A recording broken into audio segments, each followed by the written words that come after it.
Here we are at Velocity 2011. I'm here with Tom Cheyney. He's with the North American Mission Board.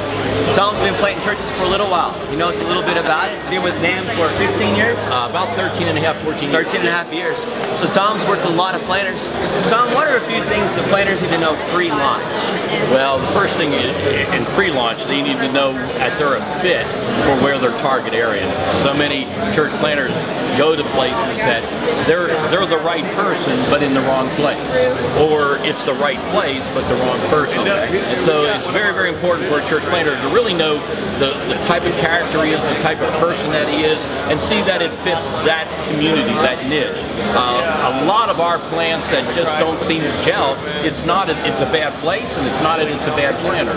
It's that they were a mismatch from the start. So that's one of the first challenges. And then make sure that they had a vision that really was not a borrowed vision from another church, but a vision that really came from the Lord on high. Because copied vision is, just the challenge today with so many church planters, and they wonder why I copied this well-known planter and I copied that well-known planter. And the challenge is God only uses those uniquely one time, and He wants to create a unique you. And so that's important for the planter to at least know those two areas. That's great. God wants to create use a unique you. I love that. Yep. All right, so you got the guy he's planted. He's 12 months in. The marriage, the honeymoon is kind of burning off. He's worn out. What would you tell this guy 12 months post-launch? Well, I would tell him 12 months post-launch, which probably means that he's been there for about 2 years, because a year getting started, then the launch. I would probably tell him to take some time to rest. A lot of church planters get very frustrated about 24 months into the journey. Maybe it hasn't grown as well as it should have.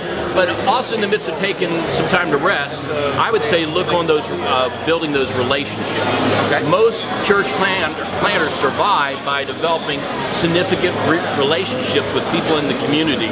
And if you kind of lock yourself up alone, you're not going to enjoy the journey. I mean, it's hard work. It's called church planting. But on the other side of it is, if you have significant friendships and relationships, it just has a way to keep you anchored. And the planters that kind of flight are those that they're just on Sunday and they're not on any other time. And it's not a matter of being on and off, but it is a matter of developing, pouring your life into place and gain those friendships so there's an anchor for you. That's great.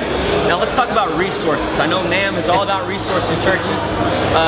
First of all, if we're your Baptist church, you guys resource them financially. We resource them through our state convention partners financially, but also we have tons of resources out on www.churchplantingvillage.net.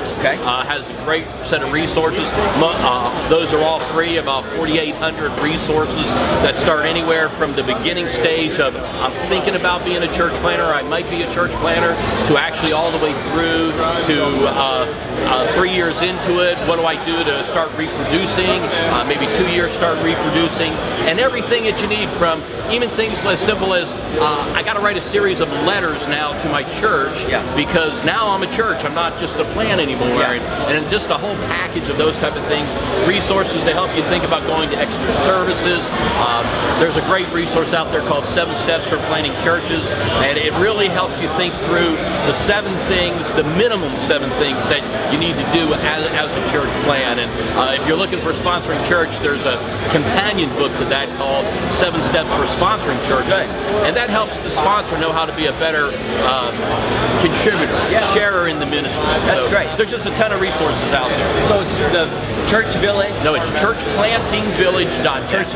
What about you? You have your own, you have another URL. Yeah, let me just finish up with the Church Planting Village is the world's largest church planting website, has the largest number of hits monthly, also has the largest number of resources. Also on mine, I have a personal website called planterdo.com. Planterdo.com. And actually was named at a conference, and I was asking them about how should I name my website, and they said, dude, you're the planter dude. So that's how a lot of science went into that. Absolutely. All right, Tom. So that's the 2 areas there. Thanks so much.